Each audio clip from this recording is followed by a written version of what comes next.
you have a child, and that child considers themselves to be non-binary. And just like you as a parent, I have no idea about the LGBTQIA plus community. I'm learning as I go, just like you. I mean, there are so many letters, and they got a plus sign on it. I mean, are there more letters?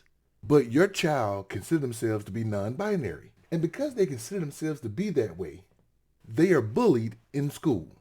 And to this day, I can't figure out why that girl used to chase me home from school every day. What the hell was her problem? And your child may not be the best child out there, because that child of yours that considered themselves to be non-binary was also put in ISD with her bullies. That's in-school detention for those who don't have children, and for those whose children don't have to go to ISD. Will your bullied non-binary child gets into a fight with those bullies, and after the fight, tragically, your child dies. The medical examiner is ruling out the fact that the fight caused the death. So they're saying they got to do more tests. So let's be patient on what the cause of death may be. But they are saying that the reason why your child was attacked was because they consider themselves non-binary, and the people that attacked them may have been homophobic. Now, this is a sad state of affairs, isn't it? But let's take your child out of it, because it didn't happen to your child. But it did happen to 16-year-old next Benedict, which is an awesome fucking name, by the way, in Owasso, Oklahoma.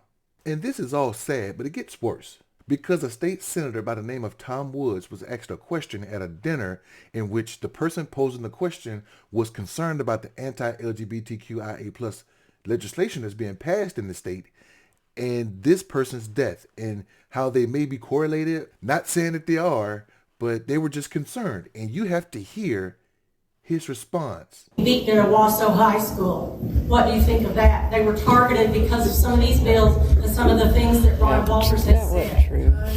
No, that's not true. My heart goes out to that scenario if that is the case. But we represent a constituency.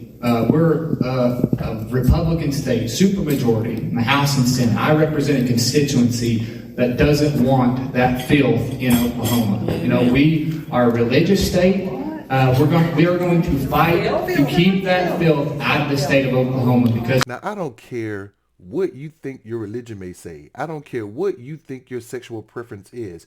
I don't care what you may think about this situation. But what you do not do is you do not contribute the word filth to any 16-year-old who may have died because of something that they've done, said, or who they think they may be. But I really don't fault him.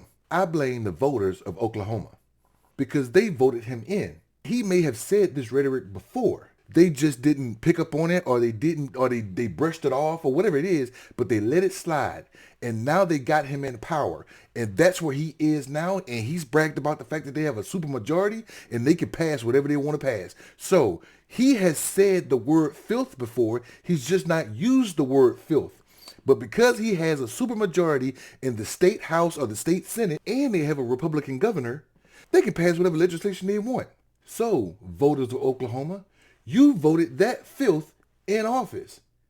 And he's treating children who may be going through some things in their lives and may identify a certain way. He's considering them filth. But you voted him in.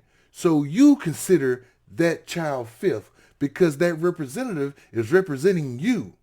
And in order for you not to feel like you called a child filth, maybe when it's time for him to be voted out, you can do so. He's up for re-election in 2 years.